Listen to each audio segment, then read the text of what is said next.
Bonjour! Aujourd'hui, dans mon exploration de l'application IK Multimédia Amplitube 5, je suis toujours dans les effets qu'on appelle rack, comme moi, en tout cas, dans l'application on appelle ça rack. Aujourd'hui, je vais tester 4 chorus différents qui sont tous en format rack. Comme je le rappelle, rack, ça veut soit dire un empilement d'effets et ou d'amplificateurs, ce qui était surtout bien à la mode dans la deuxième moitié des années 80. Là. Il y avait comme un préamplificateur séparé, l'amplificateur est séparé, chacun des effets était bel et bien séparé, mais tout comme dans une espèce de petit cabinet, qui en anglais on appelle un rack. Ou les autres effets qui sont mis dans la même catégorie, c'est les effets qui sont sur une console de mixage. Depuis longtemps que les premiers effets d'ailleurs ont généralement apparu dans des studios d'enregistrement plutôt que vraiment venant des manufacturiers généralement. Là. Donc c'est ça, là, je m'en vais tester, là, en réalité il y en a là-dedans qui c'est plus genre console et d'autres qui sont vraiment rack, comme ce que j'ai expliqué, le petit cabinet avec toutes les composantes séparées. Pour cette... juste pour un changement un peu, j'ai décidé de prendre cette guitare-ci pour faire la démonstration. Donc, on va passer dans l'autre pièce pour commencer la démonstration.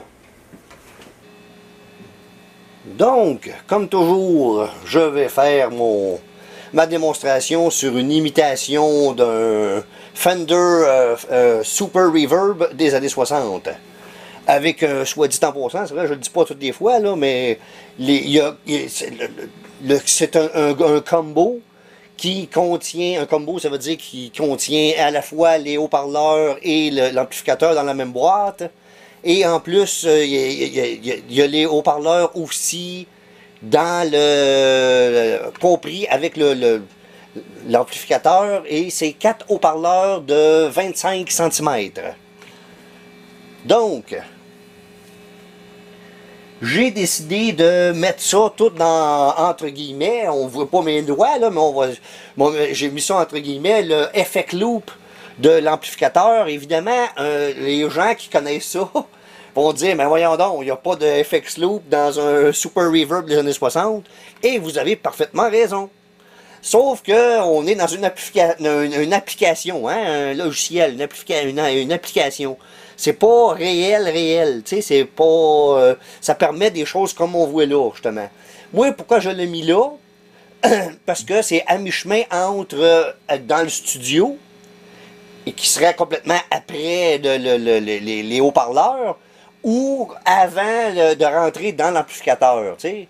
Fait que là, c'est comme un petit peu à mi-chemin entre les deux. Fait que c'est pour ça que j'ai choisi cette position-là, plus que avant l'amplificateur ou après les haut-parleurs. Donc, le premier chorus que je vais tester, c'est un chorus analogue, tout à fait sans marque, c'est un générique. Mais il est analogue plutôt que digital. L'autre à côté, on voit qu'il est écrit qu'il est digital. Le deuxième, c'est un digital. Et après ça, c'est des chorus d'une marque quelconque. Donc, sur le premier chorus que nous avons ici, on a un interrupteur qui donne le choix entre chorus et vibrato. On a un potentiomètre d'intensité du chorus. Nous avons le rate ou la vitesse de la vibration du vibrato et la profondeur ou l'intensité de l'effet vibrato quand nous sommes en mode vibrato. Ici, il y a un interrupteur pour que ce soit en stéréo ou soit en mono. Je vais l'essayer, mais je doute fort que vous entendiez une grosse différence vu que mon micro de mon appareil qui enregistre, qui filme, il est vraiment il est mono. Fait que, ici, nous avons le level qui se trouve être le volume total de tout l'effet. Donc, je vais faire quelques petites... jouer un petit peu sans effet.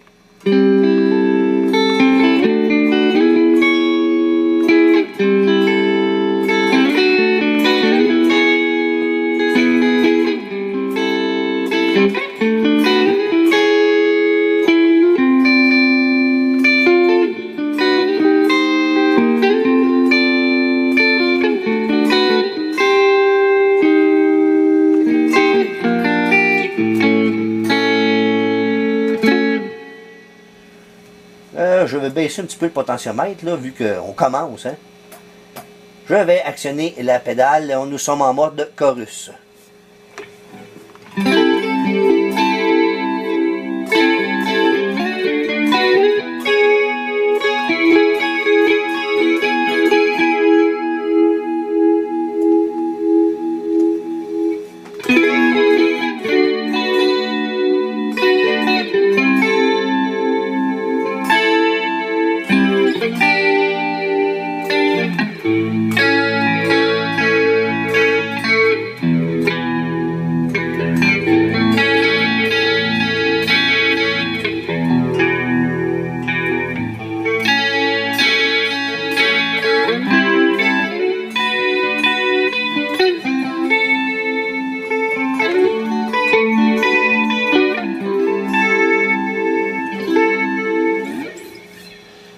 J'ai oublié de vous dire que je suis sur le micro du manche.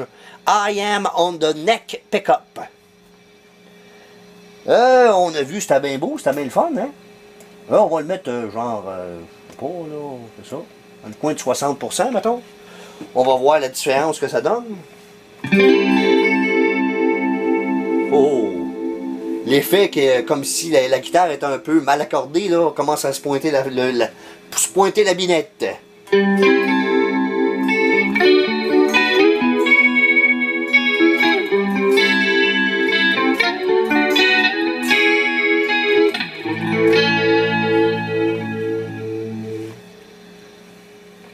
vais le remettre où il était, approximativement.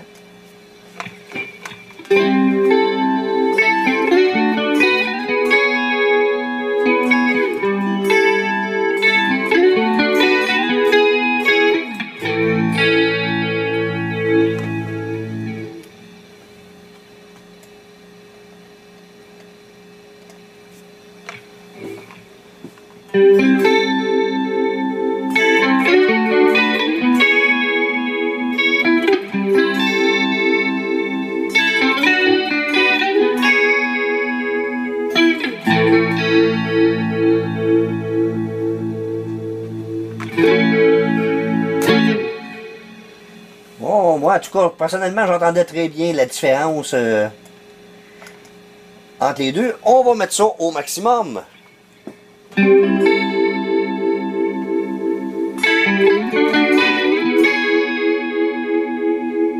Comme ça, la pulsation est très apparente dans le son.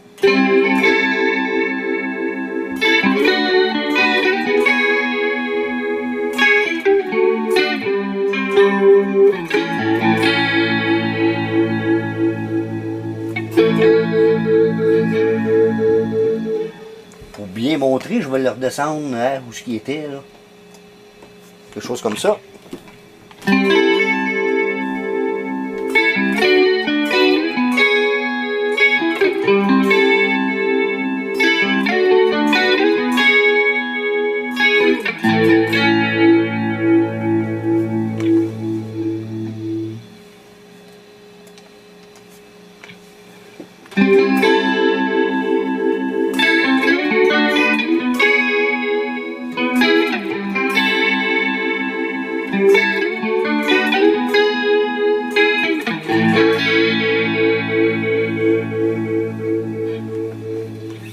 Il est présentement sur ici, sur cet interrupteur-là, il était à stéréo. Je vais le mettre à mono, on va voir que ça change. Oh, oh, ça change effectivement de quoi?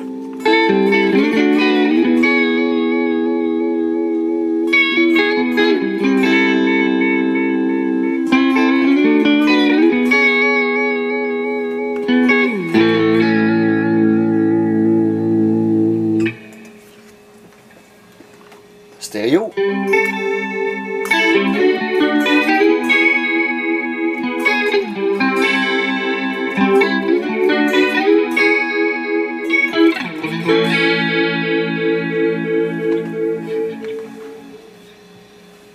On remet ça en mono.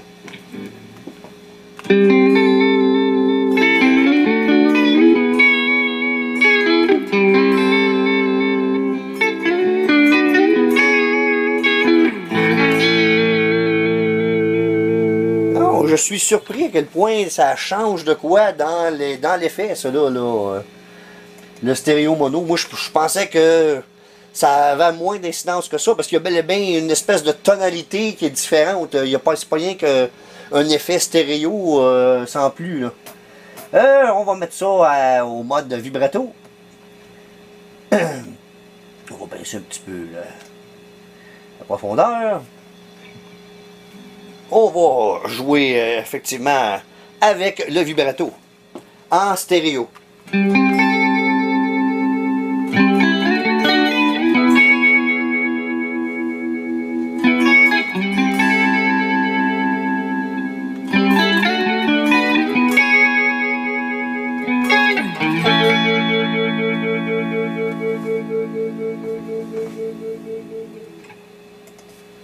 Sans défait.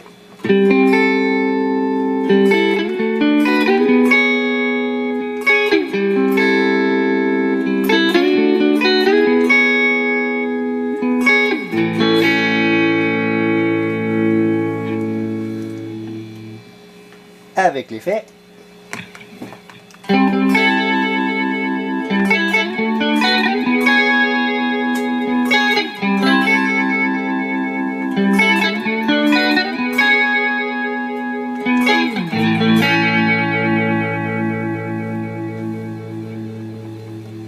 Ça ressemble un petit peu à quand le chorus était dans le maximum, hein, pour l'instant. On va monter ça un petit peu pas mal plus. On va regarder ce que ça donne.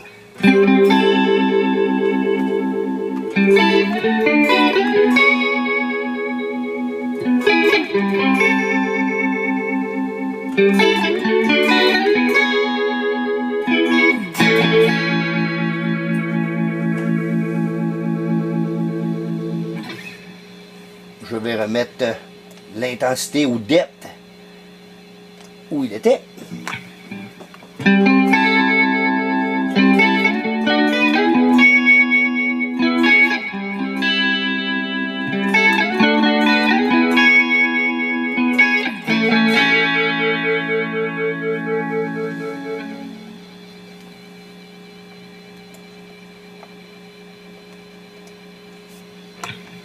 À 60%.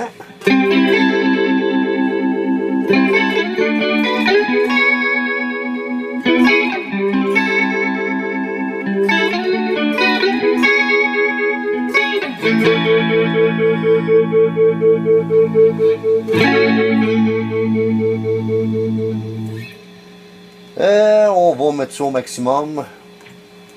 Pour voir que ça donne.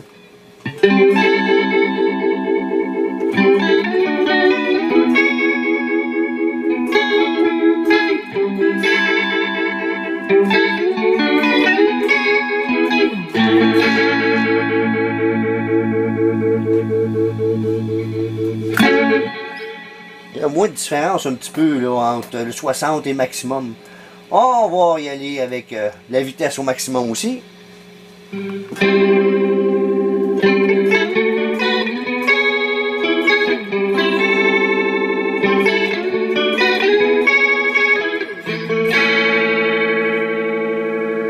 C'est pas beau, mais il fallait l'essayer. On va remettre ça de quoi d'un peu plus normal. Et on va mettre ça à mono.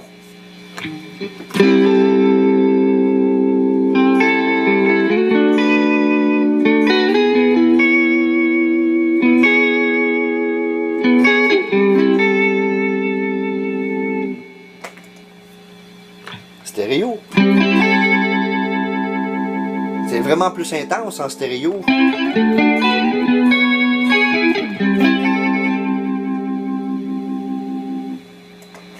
Mono.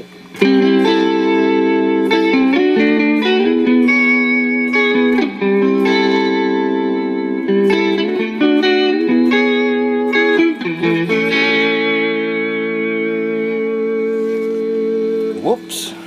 Là, je m'en suis aperçu. Ah, c'est pas si pire, ça va pas changer tant que ça. Tant que ça, avant, là. J'ai été chanceux.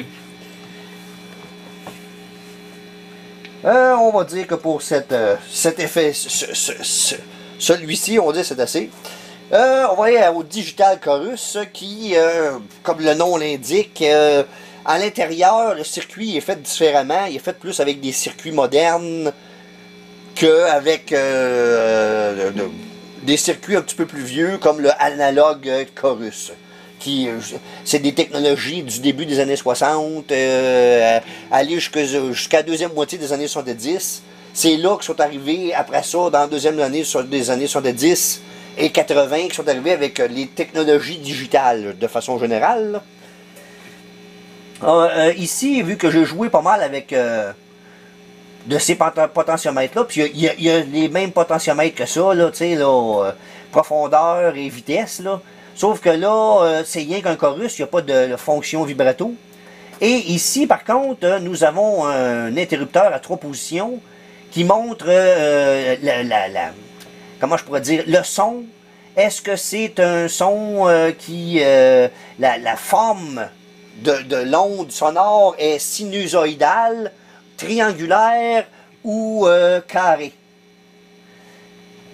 Ensuite, c'est ça, comme ça, c'est l'intensité, mono, stéréo, mix, pour savoir jusqu'à quel point on veut qu'il y en ait de l'effet dedans ou pas, et le volume de l'effet au complet. Où est-ce que je suis rendu dans mon affaire? OK.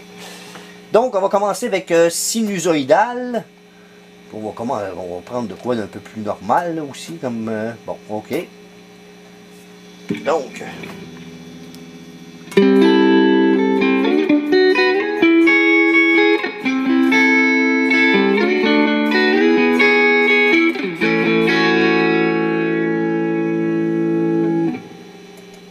avec l'effet.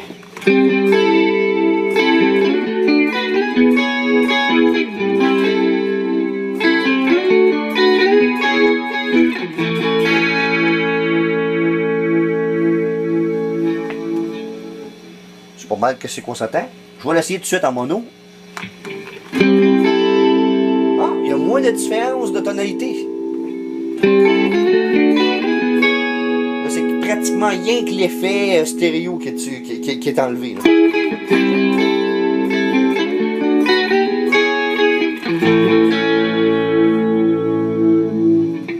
Je vais le remettre à stéréo.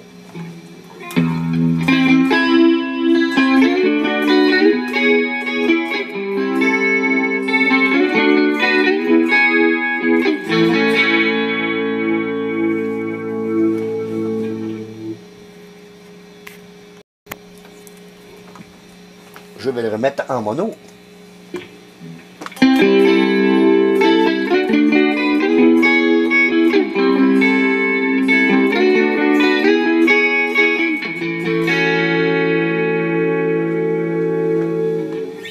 Oh, finalement, c'est ça. C'est plus que c'est que je me serais attendu. C'est pour ça que lui m'avait un petit peu surpris avec l'interrupteur mono stéréo, plus que lui. Je vais le mettre à l'onde triangulaire maintenant.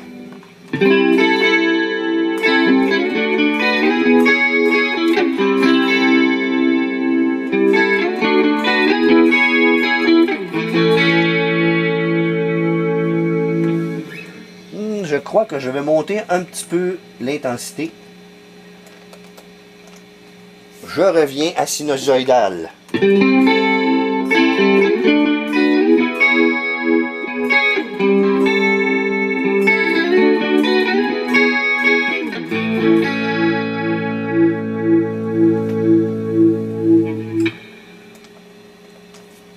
L'onde triangulaire.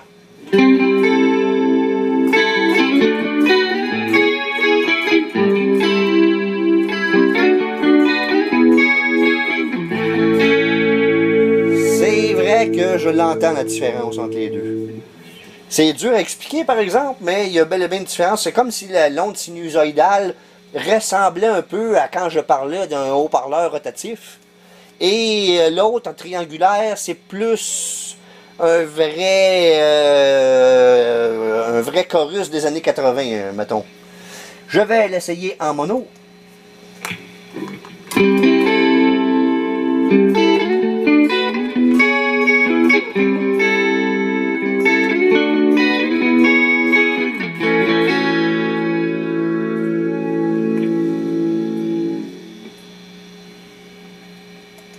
Stéréo.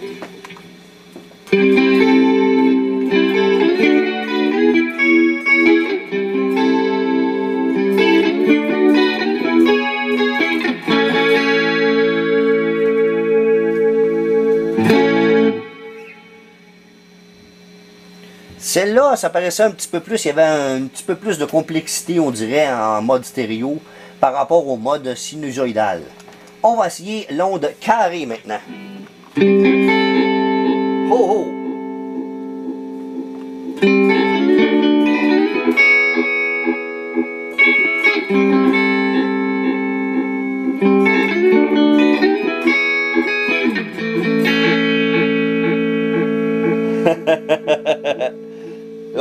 Là, il y a bel et bien une différence là, pour vrai. Là.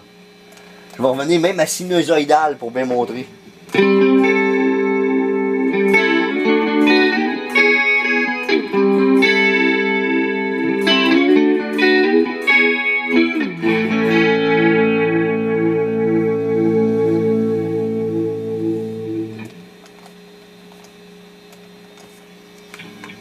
Carré.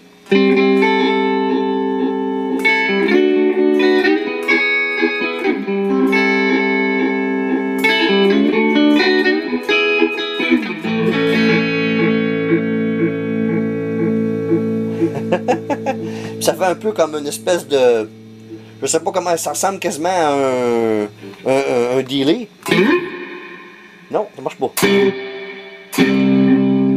Ok, ça marche, mais il faut que tu laisses résonner. Bon, oups. Ah, j'ai été chanceux, pareil. Ça va pas, en tout cas. Je vais l'essayer en mono.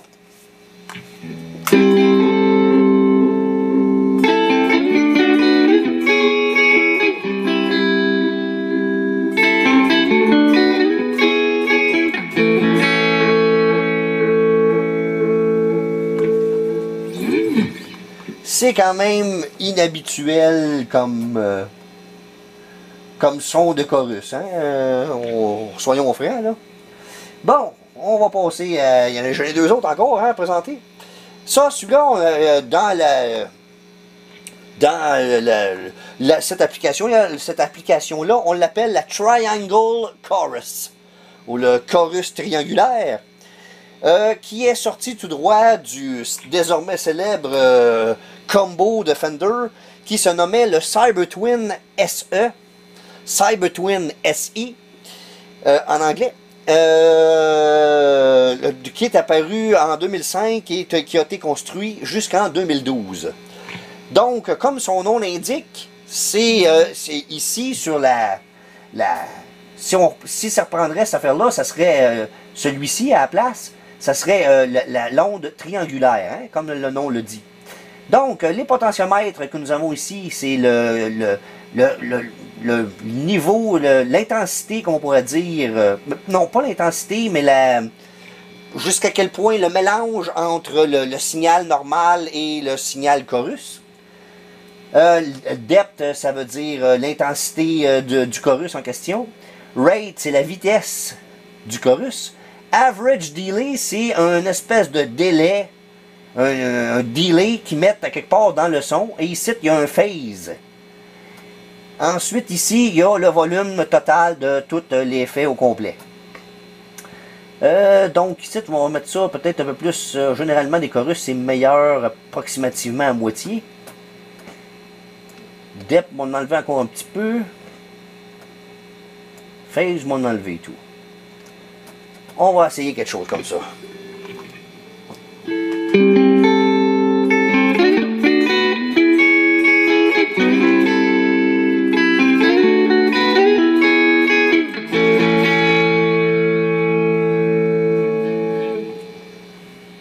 avec l'effet.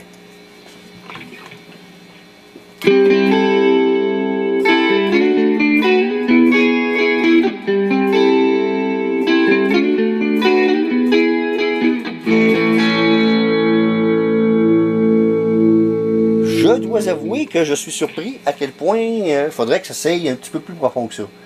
Je l'entends, mais...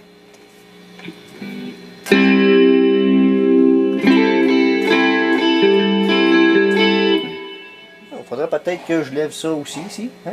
Je sais pas.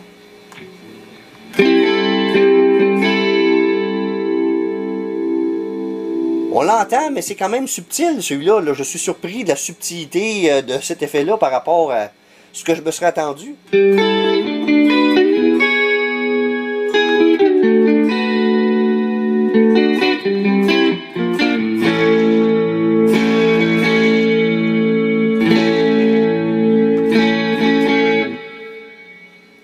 Je vais maintenant m'amuser un petit peu avec le average delay. On va monter ça.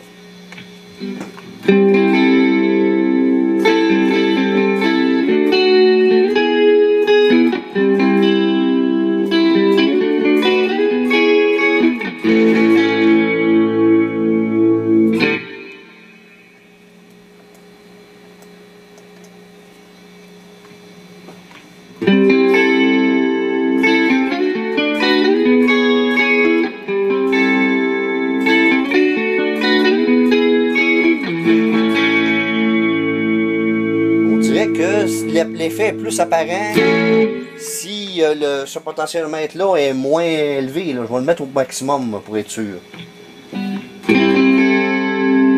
Ça, c'est comme si l'effet est moins apparent de même.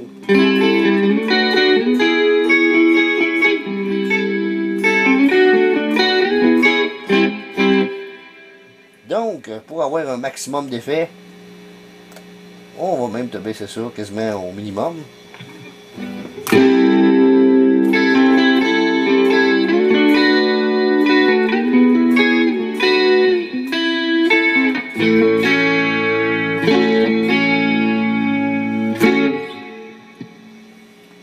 Je vais monter le phase considérablement.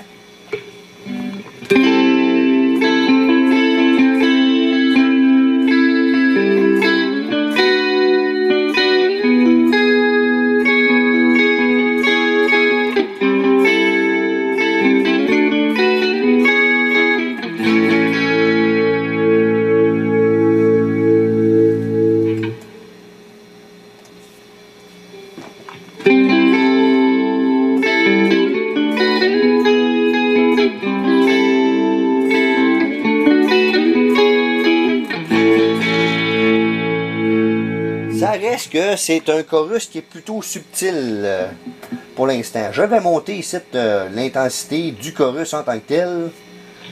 Plus élevé. On va voir ce que ça donne. Ah, ok. Là, on est plus dans un...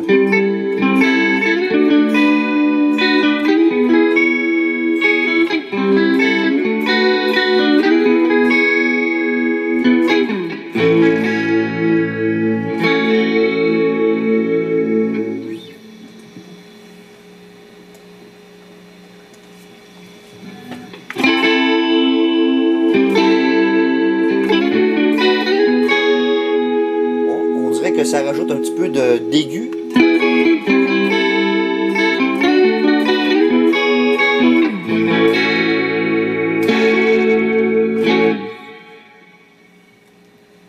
Par rapport à où il était, là.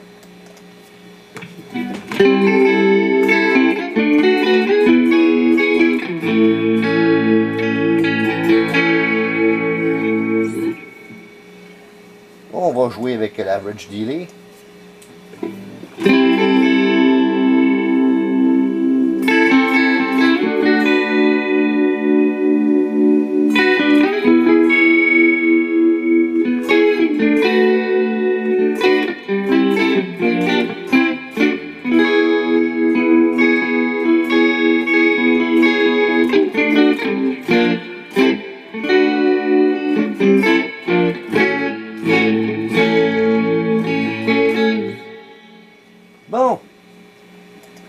on va passer à la prochaine, qui est une full tone that 80s, voyons quoi, that 80s rock chorus, rack chorus, excusez-moi,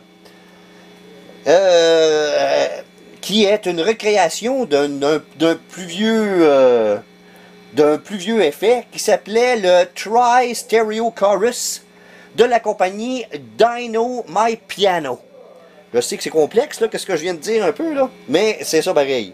C'est-à-dire que la compagnie Fulltone a recréé un effet des années 80 qui s'appelait le Tri-Stereo Chorus de la compagnie Dino My Piano. La version de Fulltone qui est présentement à l'écran, c'est une version qui était selon le guide utilisateur a été imprimé en 2014. Est-ce que c'est apparu en 2013 ou en tout cas, je sais pas trop. Fait que le principe de tout ça, c'est d'avoir comme trois chorus différents, si on veut, qui sont le gauche, droite et centre. Comment ça fonctionne? Ici, il y a des interrupteurs stéréo mono. Ici, c'est un preset, dans le sens que c'est l'effet est déjà séclé d'avance. Et quand il est dessus, quand il n'est pas dessus, ça veut dire qu'il est manual. On peut prendre le mode manual, qui veut dire que là, ça va être selon ce qui est écrit, qu'est-ce qu'on a choisi ici avec les potentiomètres, qui va donner le son en question. Comme là, présentement, il est fait exprès pour que là, si je l'engage, ça va être un preset déjà établi. Un set large déjà établi. C'est ça. Puis ici, j'ai oublié de le dire, ça c'est le potentiomètre de la vitesse de l'effet en question. Donc, encore une fois, je vais jouer de quoi sans l'effet.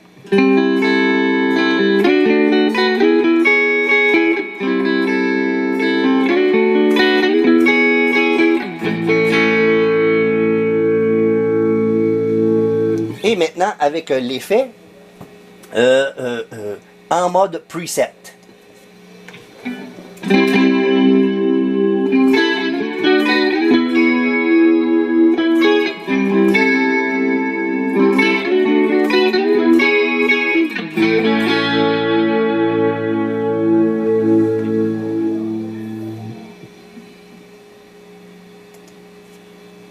Sans l'effet.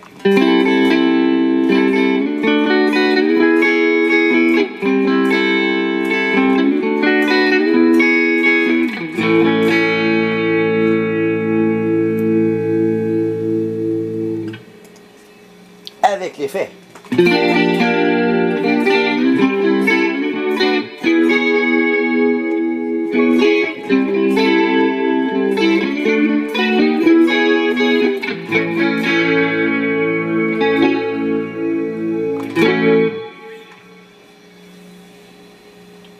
Donc ça, c'était le mode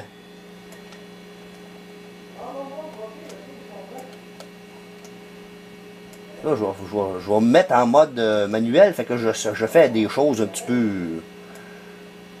peu spéciales, mettons.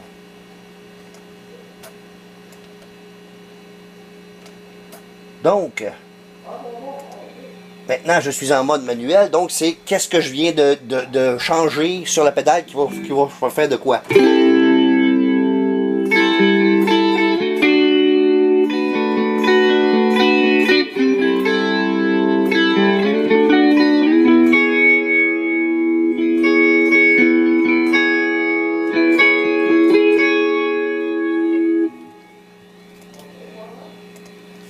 Le preset maintenant.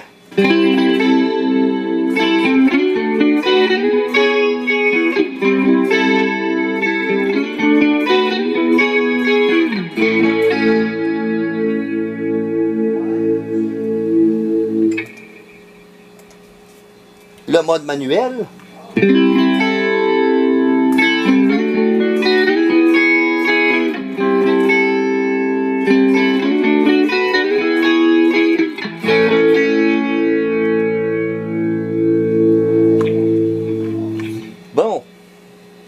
essayer d'accélérer le pas. Je vais revenir à preset et je vais le mettre, là je vais le faire un petit peu en stéréo et ensuite en mono.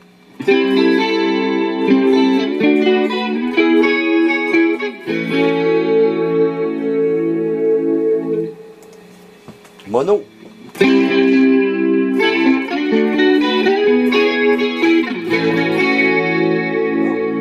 Ça change pas grand chose à la tonalité. Ça enlève l'effet stéréo mais sans plus. Je vais essayer la même chose en manuel.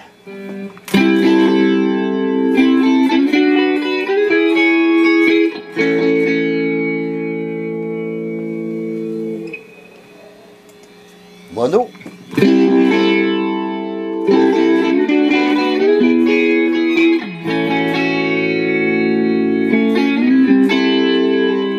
Encore une fois. C'est comme si ça rajouterait d'ailleurs du volume quand on le met en mono, je sais pas trop pourquoi. On va se faire quelque chose d'un peu plus wacky pour finir ça en beauté. On peut mettre à la fois le preset et le manual simultanément, les amis.